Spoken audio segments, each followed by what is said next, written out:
To be or not to be. That is the obsession. Existential and philosophical OCD. What's up, guys? I can't wait to talk about this with you today. Again, my name's Bustin' Jess. Thanks for joining me on my channel. And today I want to talk about something that's very near and dear to my heart, something that I've been kind of working through and dealing with for a long time, at least 5 years specifically, which I'll give you more details about in a second. But really it has to do with just dealing with existential questions, whether you're from a religious background or not. Of course, my perspective is very unique in that I was coming from a Christian, religious, theological perspective for most of my life. And now I take a different perspective on the way things are. And so I want to kind of share a little bit of both of those with you today and how I think that that perspective was shifted by my religious pursuits and then ultimately my pursuits outside of religion. But first, just wanted to say hi. I know it's been a while since I've been here. I got a makeshift studio set up here in one of our spare bedrooms, so I'm excited to finally get back into doing some podcasting and doing some videos again. There's definitely a whole range of topics that I'd like to talk about. In the past, it's been difficult to actually have the room I need and the dedicated space I need with the mic and the cameras to kind of stay on the ball with these type of things. But now I'm set up. I'm really a lot more organized and I'm ready to start knocking out a lot of different topical videos and podcasts on a whole range of things from philosophical, political, theological, health, and many, many more. But let's just jump straight into this topic without too much further hubbub and just get straight into it. And I want to ask you, first of all, in the very beginning, do you struggle with asking yourself on a daily and weekly basis what your purpose in life is? I ask you that question now, and I want you to think about that a little bit. Chances are, if you clicked on this video, you probably do struggle with asking yourself these type of questions, and that's probably why you're here. So I want to ask you this now, but then I want to ask you again at the end and see if there's been a change in the way that you perceive the answer to this question. So first, I want to just say that one of the biggest questions that I've been asking myself for the last several years is simply this: why do humans ask why? In other words, what's the point of some humans having an obsession with the meaning of their lives that is so persistent that it actually becomes detrimental to normal psychological and emotional development and routine activities? In my hypothesis, there are many who find themselves comfortably associating with certain religious and philosophical ideas simply because it alleviates this pain of trying to understand the why of everything. Certainly, religions like Christianity seem to provide simple solutions to these questions, and thus some level of pacification or ignorant bliss, if you ask me, is sort of achieved. But for those who see religion, and especially Western Christianity, as just that, nothing more than a pacifier or a psychological comfort center for the philosophically obsessed mind, then the phrase, God has a mysterious plan, doesn't provide any level of alleviation to those painful and existential questions anymore. So essentially what I'm saying is, for the most part, God works in mysterious ways is sort of a crutch that any religious person can use to tell themselves that, hey, I don't know the answer to why things are happening, but it's okay because God works in mysterious ways. And so that's kind of what I'm saying here. But when you leave the religious perspective and philosophical perspective, then you have to confront these type of questions in a different way.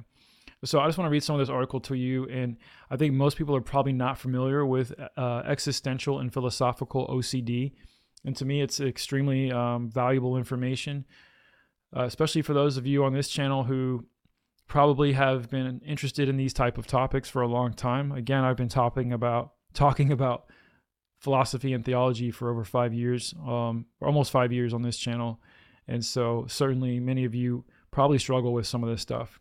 So starting right here, it says, and I'm going to leave a link, by the way, in the description box for this article if you want to come check it out yourself or share it with somebody. Many people in the general public and the media have a very stereotypical image of what OCD is all about. Individuals with OCD are seen as people who either wash their hands too frequently or who are super organized and perfectionistic. Thus, it can be difficult to recognize the types of OCD that don't resemble these common stereotypes. The reality is there are many forms of OCD, or there are many forms that OCD can take. The type and topics of your obsession and compulsions are limited only by your brain's ability to imagine. OCD is insidious as it seems to have a way of finding out what will bother someone the most. So in other words, you can be OCD about literally anything. Your mind's the limit. Your imagination is the limit to the things you can have OCD about. Many of us grapple with existential questions about the meaning of life, the universe, existence, and so on at one point in our lives. However, for those with a type of OCD called existential OCD or philosophical OCD, these questions can become all-consuming. Again, for me, I know those questions have been all-consuming for me for a very long time, at least 5 years. And that was even through the duration of my deep Christian experience and Hebrew roots experience. I still had these deep philosophical questions. Steve, a 26-year-old computer programmer, might say, I can't stop thinking about why we're all here and whether there's any purpose in life.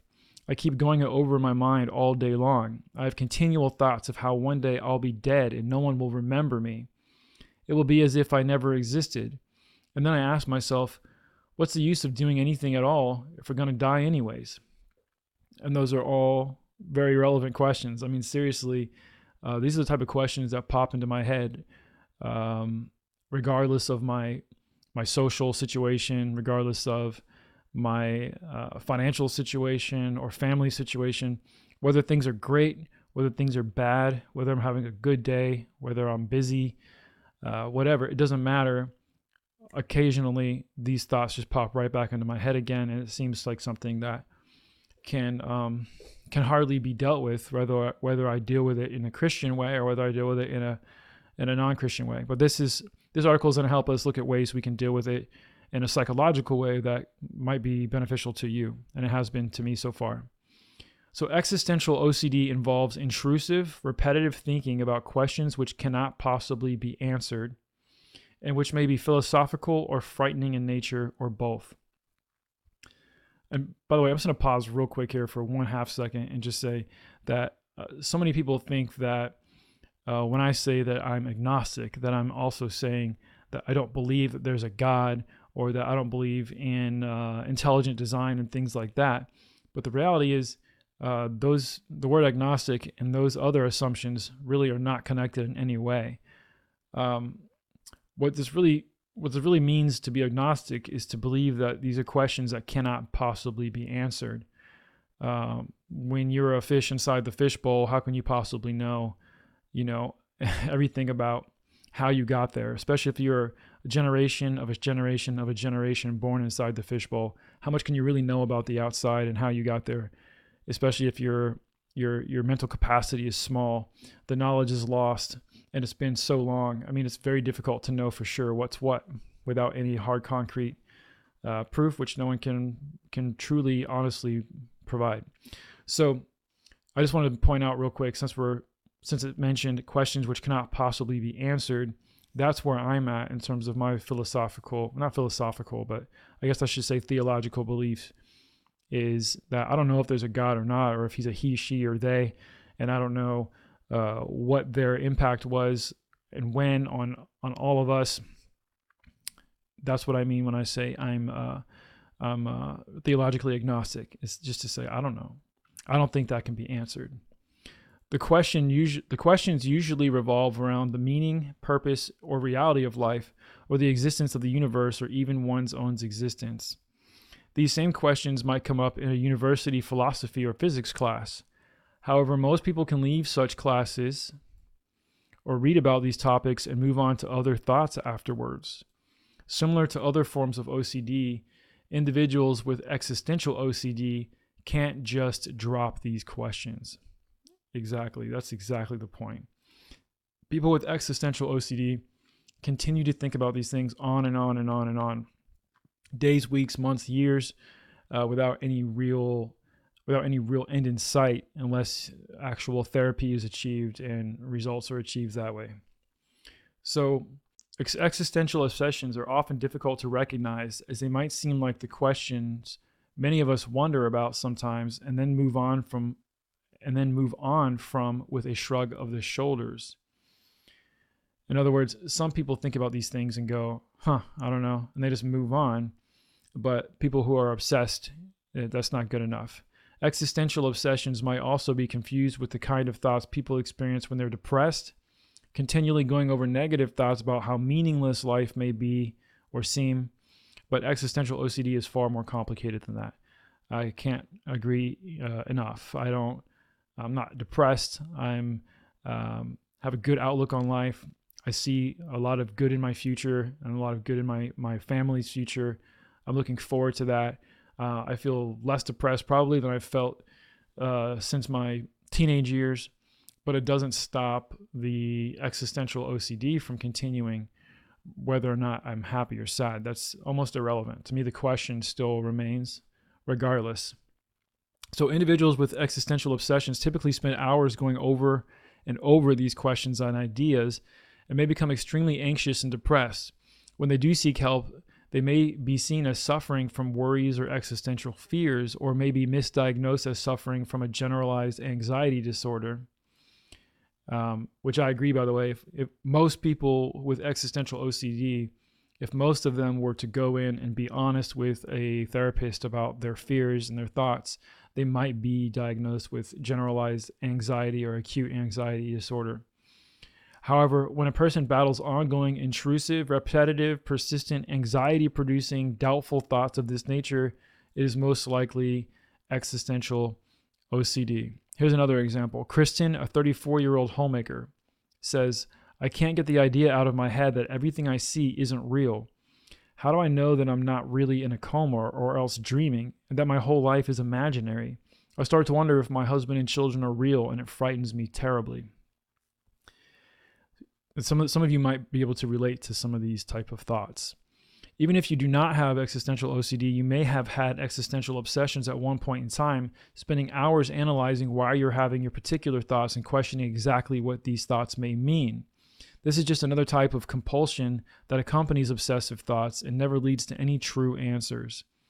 When you have OCD, your obsessive doubts cannot be argued with, reasoned out, analyzed, or questioned. This is especially the case with existential OCD.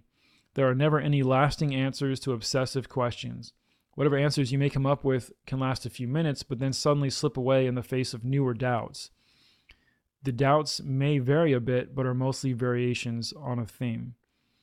And I'm going to talk a little bit about how I believe the religious kind of confront this same scenario a little bit differently, but again, only as a pacification means, only as a temporary alleviation. It's not a permanent thing, which we'll talk about.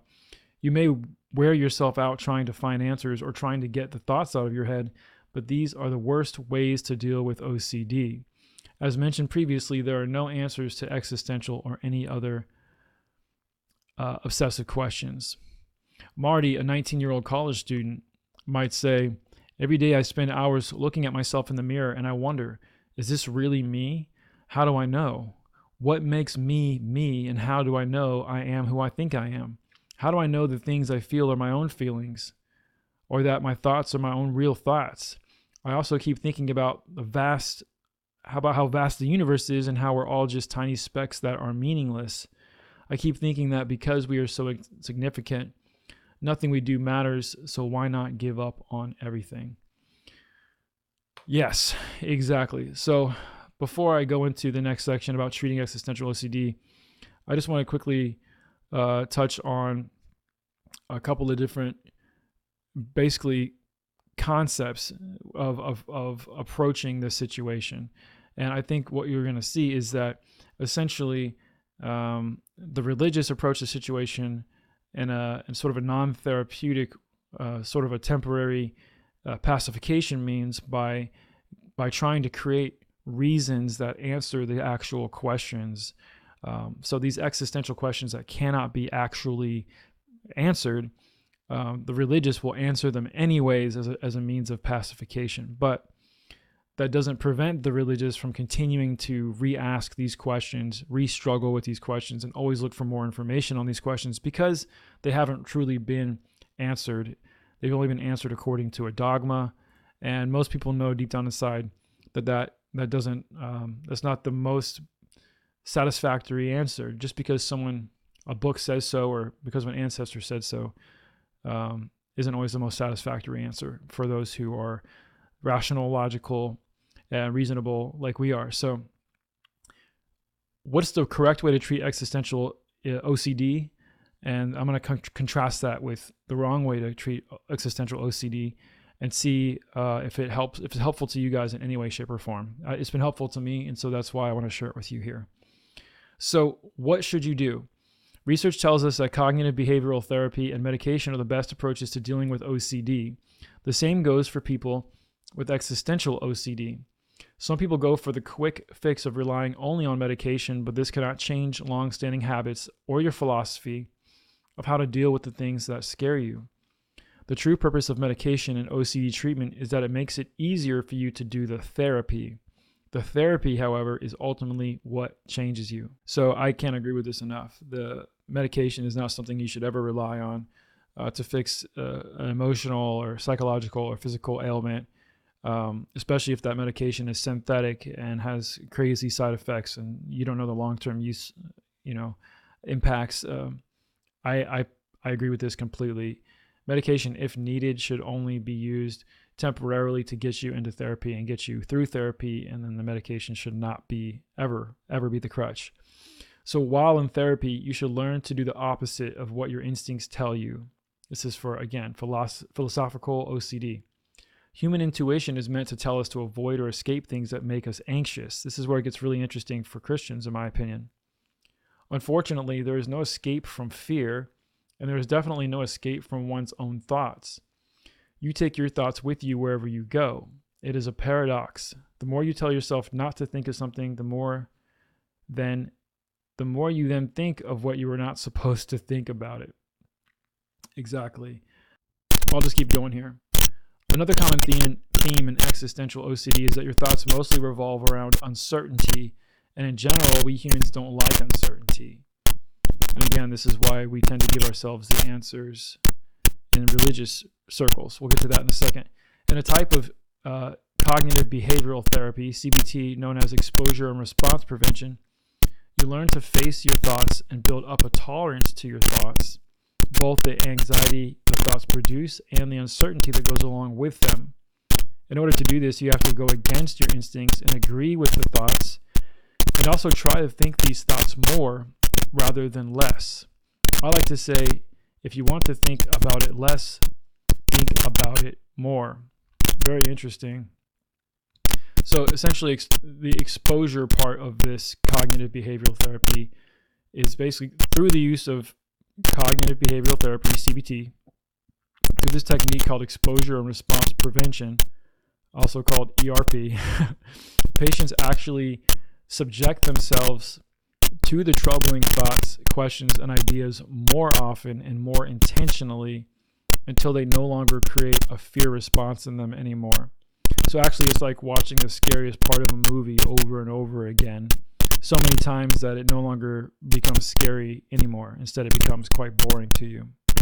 Traditionally, religious types, especially those from the Christian background, will respond to fearful aspects of their existential OCD by convincing themselves that there is an escape from death that exists for them.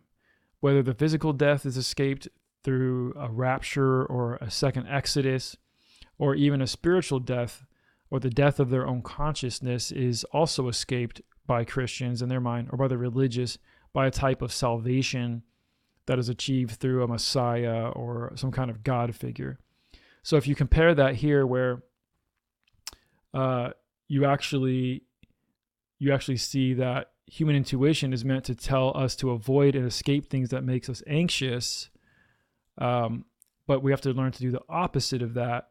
This is where you see the kind of the split between the religious approach to dealing with existentialism and the psychological approach to dealing with it.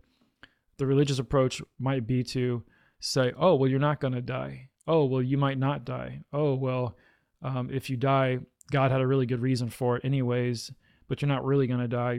You're still going to go to heaven. It's just a temporary physical death.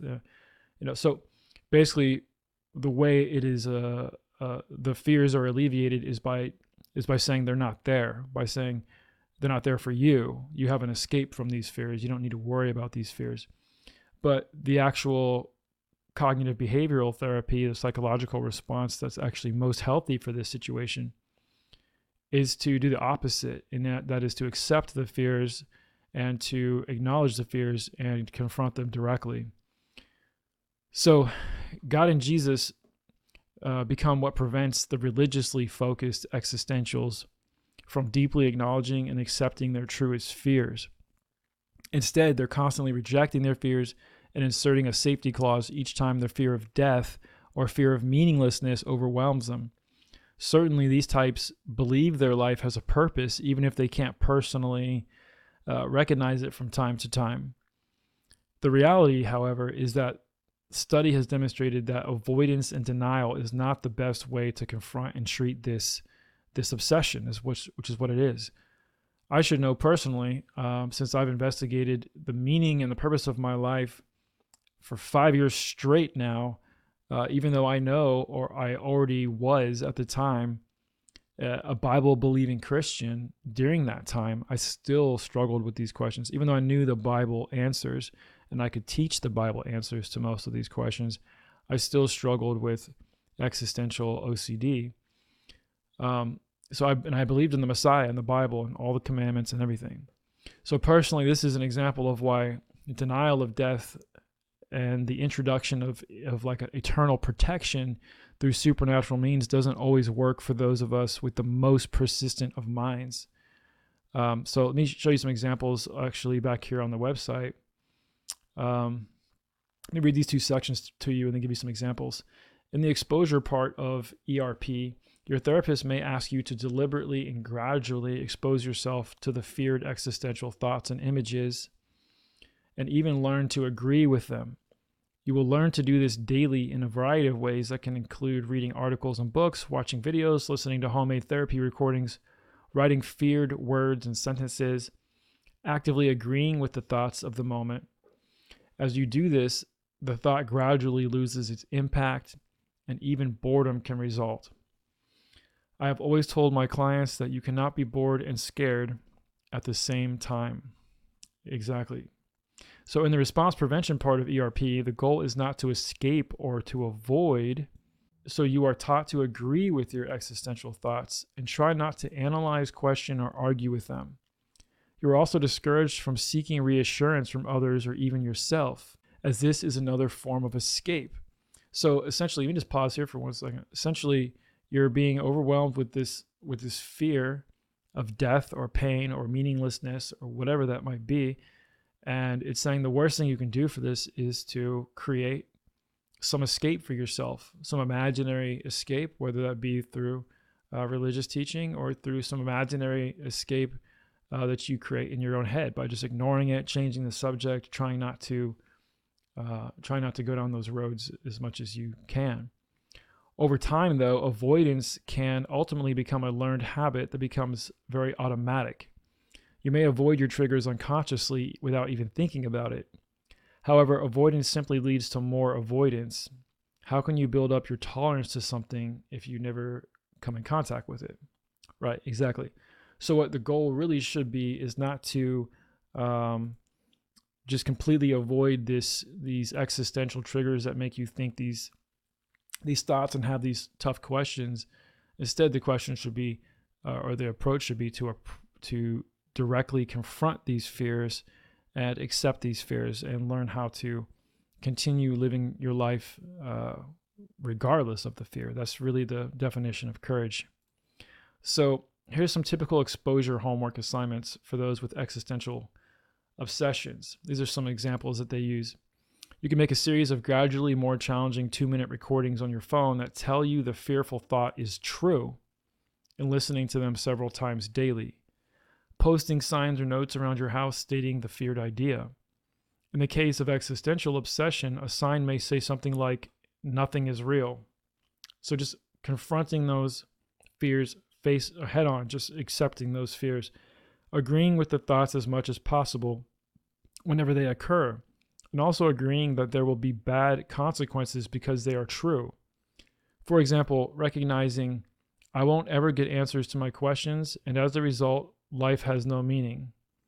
So if that's something that you're deathly afraid of, then the appropriate response to that is not to pretend like that's not true, or to give some filler ideas of how you could make this not feel so true for yourself. Instead, it's to just confront it directly. Write that down, admit it, accept it, and just say that it's true. Again, it goes back to the scary movie idea. Once you realize that there's nothing to fear except for fear itself, then you can alleviate that fear. Another tactic might be going to places and doing activities that bring on the thoughts. Reading articles that seem to agree with your feared thoughts. Watching videos or movies that bring on the thoughts. That's kind of twice there and there. Writing feared sentences 25 times per day until you get bored with them, and then writing new ones. So essentially, you're coming into agreement with these things until they just become literally boring. That's one of the approaches that can be taken for this. Some typical response prevention homework assignments might include not arguing with, questioning, or analyzing the thoughts in any way, not seeking reassurance from yourself or anyone else, like not telling yourself it's going to be okay, everything's fine, all these type of things that we usually do to pacify ourselves. Resisting looking up articles that disprove the thoughts or tell you that they don't matter. So don't go looking for more experts to tell you that these thoughts are irrational or aren't real or they don't matter. It just doesn't help at all. And then not trying to discuss the topics with others. So really, what I want to get to is the acceptance part. This is the part that I think is pretty big. Let me just read you this part, and then I want to talk to you a little bit more, and then we'll close it out for now. I don't want to get this too long, but acceptance is another very real piece of therapy for existential OCD. There are several things that need to be accepted. One, that you have OCD, that there is no real explanation for why you have the particular thoughts you have, which goes back to one of my first questions is, why do humans ask why? Like, why do humans ask why? I was just asking my friend this last week. Not why are we alive, not why are we here, not how did we get here? Instead, why are we asking these questions? That's the question that I have. Why are we even doing that? And there's no real explanation for why you have the thoughts you have. That there are no real answers to your questions and doubts. That the solutions you have previously come up with haven't worked, aren't working now, and will not work in the future, and therefore must be abandoned because there really is no escape. That you can have thoughts of these types, the type you experience, that you can have thoughts of the type you experience, that they will not simply go away on their own, and that they can be lived with. That your anxiety and uncertainty can ultimately be overcome, but only by confronting them and building up your tolerance to them. And that it will take hard work, time, and practice to overcome your fears and habits you have built up by avoiding them. The most important thing to know is, based upon what we know about treating OCD, you do not have to suffer. There is effective treatment out there no matter what flavor of OCD you have, including existential OCD. Every day that you're not getting help is another day that you have to suffer.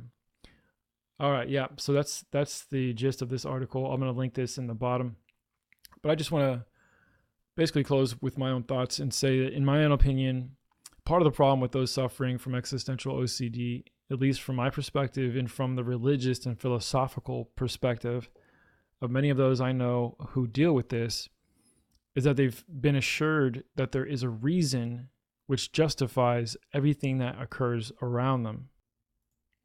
Namely, the reason is usually God is working in a mysterious way, leaving the religious to be assured that although they don't personally have the answer, they don't need to know it, since their God has some secret good and some secret good answer that will somehow certainly result from all the bad that occurs around them and that occurs to them. So instead, if we are to take this non-religious, non-philosophical approach to the question of why things happen in life that aren't fair, and simply look to the lack of fairness that exists in nature all around us, which makes a lot more sense. Just look to nature, look at the lack of fairness that exists in nature. We are somewhat relieved then of the burden of making everything make sense. In other words, accepting and acknowledging what nature already teaches us, that life is not fair, that there's not a secret good that is being worked together by some God when bad things are happening. It allows us to stop asking why at all. In fact, it helps me to personally appreciate the present moment even more than I did before. So in other words, if you believe that God has a plan and a purpose and a reason for every little thing that ever happened anywhere, then you're constantly wondering what that reason is. But if you acknowledge that there isn't a reason, that life isn't fair, and things just happen according to nature and chance, and they just happen the way they happen, just like a dog gets hit by a car, a zebra gets eaten by a lioness, whatever, no different, then it actually helps you to appreciate your current moment and the current life that you are living safely and alive. Instead of being worried about how you're going to continue that life in the future, through your actions, you can be less worried about that and be more focused on now. So here's my conclusion, and I hope it's helpful to you guys. But I believe that Christianity keeps those with existential OCD trapped in the daily hopes that they will one day be saved. They worry today about whether they'll be raptured or go to heaven, and they obsessively seek to live their lives in a way that helps them achieve this outcome. And they do this through various forms of obedience, through church going, through tithing, even through something like the golden rule, do unto others as you would have them do unto you, following the teachings of Jesus, or following the Torah or the Tanakh or the Old Testament commands. Whatever it is, they're obsessively seeking a way to achieve the outcome of eternal life and of reward and of avoiding death, essentially. Those outside of this psychological mechanism called Christianity are more likely to accept death as a natural part of the world that we live in and appreciate the very fact that they're alive right now at all. So I have to wrap up with the same question I asked you in the beginning. Do you struggle with asking yourself on a daily and weekly basis what your purpose in life is? Do you have you struggled with existential and philosophical OCD? I'm curious to know the answer. If you could, let me know down in the comment section below. Hopefully this is insightful, interesting to you, and helps you kind of confront any issues and address any philosophical and psychological confusion that exists because of this. Again, if you have been following this channel, you know that I came from a religious and philosophical, theological perspective for many, many years, and now I'm looking at things a lot differently now, and I'm finding that my previous sort of training, indoctrination, and upbringing had me thinking a certain way that I'm trying to correct now for the purposes of having good health and a good mindset and a positive outlook and enjoying the present moment. So anyway, I just want to say what's up. Hope you guys enjoyed that, and I'll be back very soon with additional topics. Oh, by the way, I'll be very likely getting Jackie on here very soon as well. I know some of you guys were asking to see Jackie again and hear from her some more.